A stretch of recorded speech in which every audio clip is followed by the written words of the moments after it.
Kavak Deresi, Bodrum Yarımadası'nın özgür akan, doğal alanı korunabilmiş son kalan deresi ve bu derenin sulayarak can vererek beslediği Bodrum'un en değerli havzası. Yazık oldu, yazık.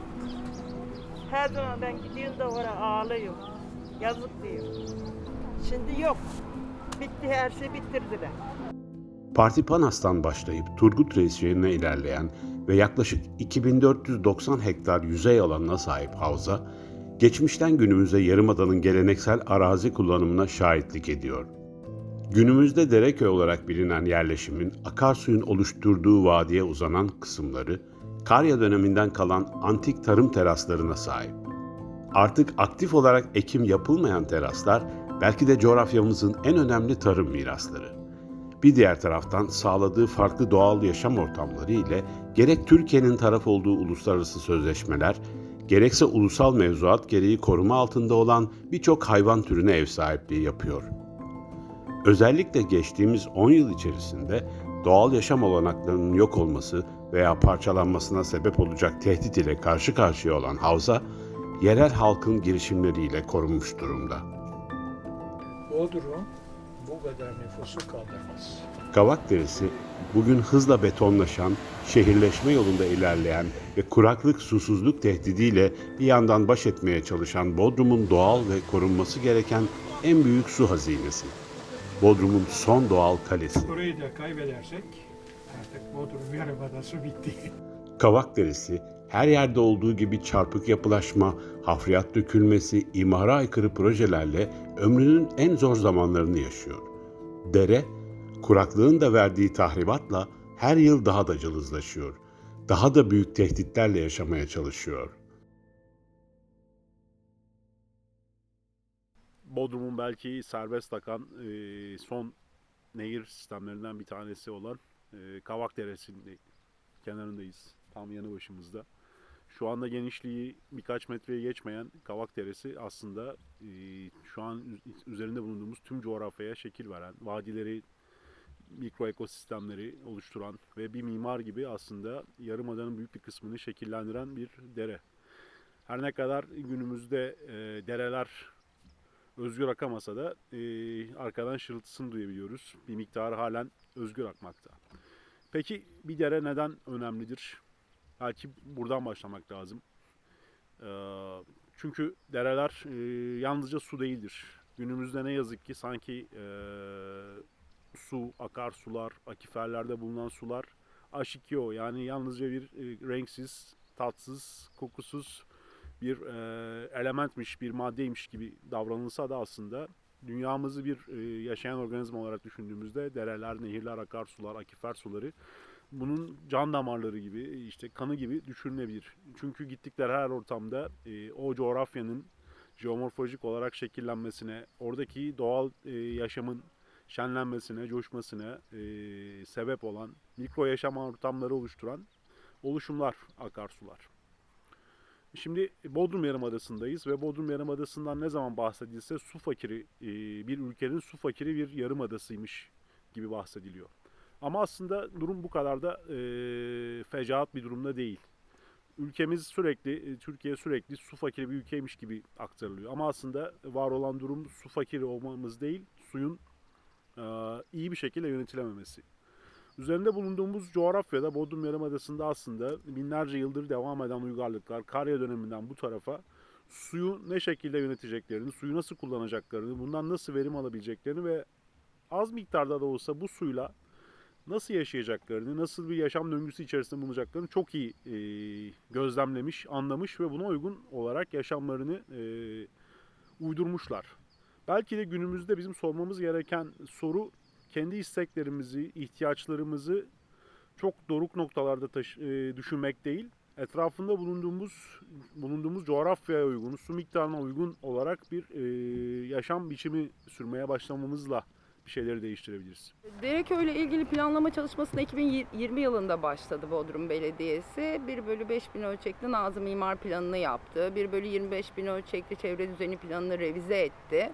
Şimdi de 1/1000 ölçekli uygulama imar planını yapmaya çalışıyor, yapıyor. Hazırladılar. Muğla Büyükşehir Belediyesi'ne sundular. Ama tabii plana baktığımız zaman plan bütün bir plan. Turgut Reis'in Akyarlar, Peksimet, Dereköy, İslamhaneleri tamamını kapsıyor plan. Dereköy için özel bir şey yok planda. Hani koruma amaçlı imar planı değil zaten ama olmasa bile bir koruma hükmü getirilebilirdi. Dereköy'deki derelerle ilgili bir hüküm getirilebilirdi. Orada tabii arazinin yapısı çok farklı. Oradaki vadiyi koruyacak bir hüküm getirilebilirdi. Tabii dere yataklarının çok özel yapıları var. DSİ'nin verdiği bu standart görüş, dere yatağının sağında solunda işte yol olacak. Hani yaya yolu olacak diyor. Burada bir imar yolu görüyoruz, araç yolu görüyoruz ama o yaya yolu olacak diyor. Bu görüş bence bu dere yatakları için, Bodrum'daki dere yatakları için çok uygun değil. Sağına soluna bu yol kadar bile olsa yeter. Hani 10 metrelik bir yeşil alan bantı konsa doğal haliyle çok daha güzel korunur dere yatağı. Çünkü kendi halinde oluşmuş bir yeşil alan oluyor dere yataklarının etrafında. İşte defne ağaçları oluyor ağırlıklı olarak. Bence bu planda bu standart görüşü almadan, hani standart görüşü belki de ne bileyim değiştirip DSE'ye yeşil alan konulmalıydı dere yatağının sağına soluna ve doğal haliyle korunmalıydı. Bu aynı zamanda vadiyi de korurdu ve betonlaşmasını da engellerdi bu dere yatağının etrafındaki alanın.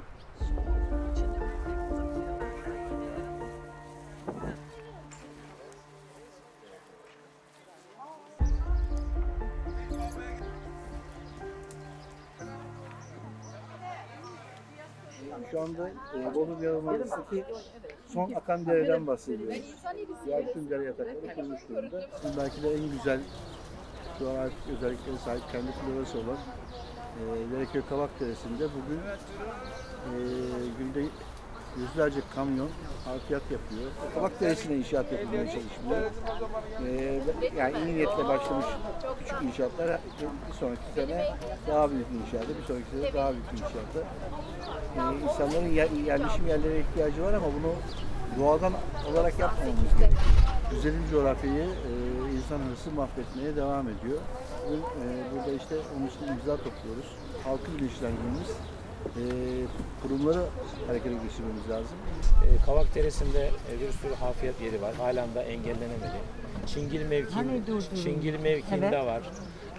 Otlak içi mevkiinde var. O kamyonlar halen de toprak dökmekte buralara.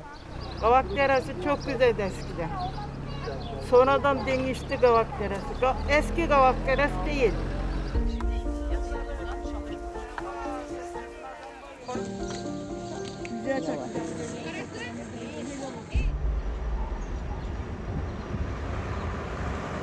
Bugün burada Sayın Belediye Başkanımız Ahmet Aras, Muğla Su Kanalizasyon İdaresi, İçme Suyu 1. Bölge Şube Müdürü Oğuz Kağan Bardakçı ve değerli hocalarımız bu konuya dikkat çekerek bizleri bilgilendirecekler. Şimdi konuşmasını yapmak üzere Sayın Belediye Başkanımız Ahmet Aras'ın kürsüye teşriflerini arz ederim. Suyun yönetimi tamamen Büyükşehir Belediyelerine devredilmiş durumdadır. 1980'lerden sonraki turizm hareketleriyle beraber artan su ihtiyacı 2000'lerden sonra krize dönüştü Bodrum'da ve 2010'da Devlet Su İşleri'nin bir çalışmasıyla Geyik Barajı'ndan Bodrum'a su temin edildi.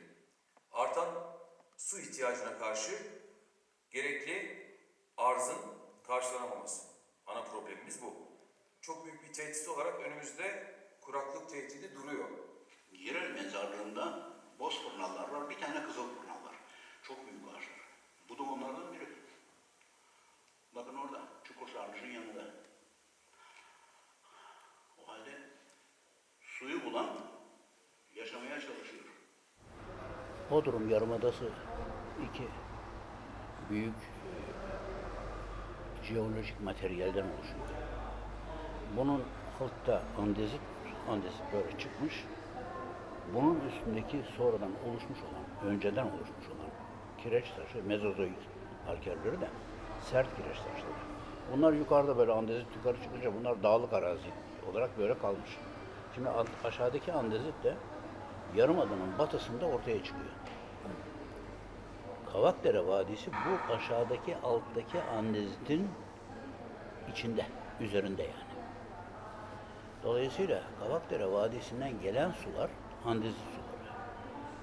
Diğer Pazar Dağı'ndan inen sular veya onun yer altından gelen sular ise kalsiyum bikarbonatlı, kireçli sular. Ama Kavakdere Vadisi'nden gelen sular kireçli değil. Dolayısıyla Kavakdere Vadisi'nden gelen sular dünyanın en tatlı suları arasında. Çay yapabilirsiniz. Bodrum'da çay yapmak için o suyu satacaksınız. Tamam yani. Öteki sudan çay olmaz, olduğu vakit de bulanık olur. Onun için Kavakdere Vadisi çok değerli bir yer. Ama muhakkak bölgeyi bir su üretim ve koruma havzası, su üretim ve koruma havzası yapabilmek için de bentleri yapmak lazım. Çünkü bentleri yapmazsanız burayı koruyamıyorsunuz. Bentler varken, tamam kardeşim ben burada benti yaptım. Bu bent hem aşağıdaki tarım alanını, bostanları yapıyor, suluyor. Hem de buradaki yaban hayatını destekliyor. Burası bir doğal koruma alanıdır. Siz lütfen burada durmayın, gidin. Burayı beton hanelere çevirmeyin. Villa değil, bunlar beton çölü. Gözünde paralar dönen bir sistemin içinde burayı kurtarmak lazım. Kavaklı Deresi, Dereköy, Peksimet, bunlar gerçekten belki tarihi alanlar değiller ama yerel mimari özelliklerini gösteren, sivil mimari özellikler gösteren yerleşim alanları ve zaten sizin de odak noktasına koyduğunuz bir dere meselesi var. Derenin kenarındaki ekoloji var, tarım var. Dolayısıyla korunabilecek başka alanlar var, nitelikler var bölgeyle alakalı. Şimdi bir koruma amaçlı imar planı hem dereyle alakalı hem yerleşimin biçimiyle alakalı, sivil mimari örnekleriyle bir kırsal yerleşim modeli olarak hem de çevresindeki tarım arazileriyle birlikte bir koruma amaçlı imar planı yapılabilirdi. Eğer bu yapılamıyorsa şu anda o tren kaçmış gibi gözüküyor. Çünkü öyle bir hüküm yok. Dediğim gibi üstü ölçekli planlardan gelen bu bölgeye özel öyle bir hüküm yok. O zaman şu yapılabilir. Korumacı yöntemle hazırlanmış bir plan olabilir.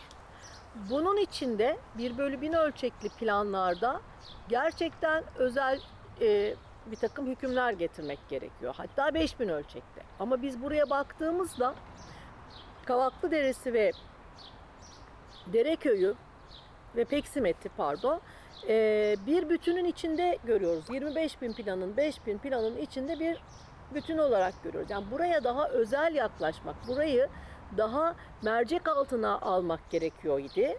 Şimdi 1000 ölçekli planda neler çıkacak karşımıza, ne kadar özele inilmiş ona bakacağız. Orada belki bir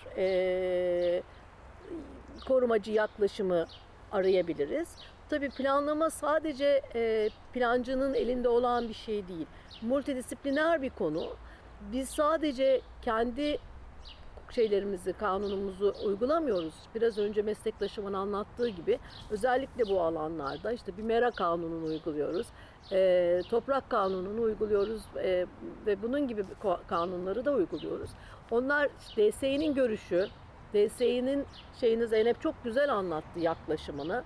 Hani oradaki ekolojik hayatı görmemezlikten gelen bir görüşle etrafını 10'ar metrelik yollara ayırmak bence zaten olayın bittiği nokta. Hani şimdi DSİ'nin görüşü buyken plancı bunu görmemezlikten gelemez. Orada işte bir DSİ ile işbirliği yapıp bir multidisipliner çalışma yöntemi geliştirip orada özel bir şey yaratmak gerekiyor.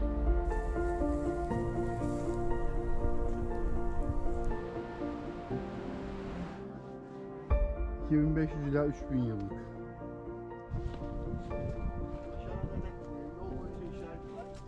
Nereden buraya da oklarla gösteriyor. Teraslara biz mandal deriz. Toprak kaymasın diye engemel ya arazi. o terasları yapmış atalarımız.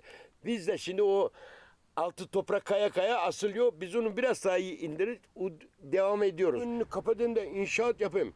Derenin önünü kapatayım da yol yapayım. Nasıl düşünürsün? Hangi benim mantığıma sığmıyor? Bırak kalsın ya. Dere sen yanma inşaat başka yerden yap, inşaatı her yerde yaparsın ama o dere milyonlarca yıl ulaşmış o ağaçlar, o bitkiler ya bozma orayı dursun.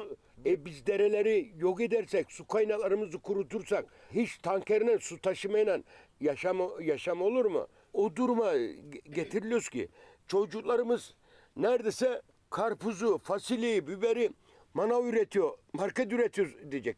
Suya en fazla talep bir taraftan gıda üretiminden geçmekte. Bunun sebebi de aslında yerli tohumların ve yerli üretim biçimlerinin yavaş yavaş bırakılarak bunun yerine konvansiyonel, endüstriyel seviyede çok fazla su, gübre, zehir ve girdi maliyeti isteyen ve yerel doğada bulunmayan çeşitlerin bölgeye getirilmesi ve bunlar üzerinden bir tarım ve gıda politikasının uygulanmasından geçiyor.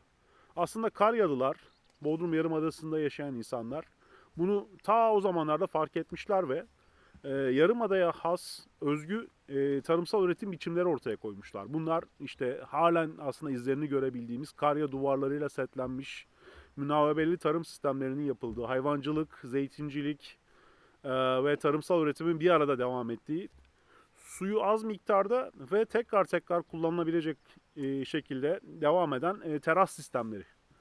Biz ne zaman aslında bu geçmişten gelen bilgiyi unuttuk, o zaman suyumuz kıtlaşmaya, verim düşmeye başladı. Oysa Karyalılardan bize miras kalan tarım terasları tekrar canlandırılabilse, burada doğal olarak bulunan su boşa akmadan çoğaltılabilse, Bodrum'un su ihtiyacına bir çözüm olabilir. Bu çok değerli havzada geleneksel tarım yöntemlerine dönmek, Bodrum'un gıda ihtiyacına bir çözüm olabilir. Bugün artık biliyoruz ki, hayatımızı devam ettirebilmek için en çok suya ve toprağa muhtacız. Kavak Deresi'ni korumak ve yaşatmak için Karyalılardan bize miras kalan tarım teraslarının yeniden hayata geçirilmesi, bölgede tarımın yeniden canlanması en büyük hayalimiz. Suyumuzu, deremizi, biyoçeşitliliği, doğayı korumak için yetkilileri de bu güzel mücadelenin bir parçası olmaya davet ediyoruz. Kavak Deresi Havzası, İmar kanunlarında düzenleme yapılarak özel koruma bölgesi ilan edilsin, Bodrum Yarımadası'nın yaşayan tek deresi Kavak Deresi yaşasın.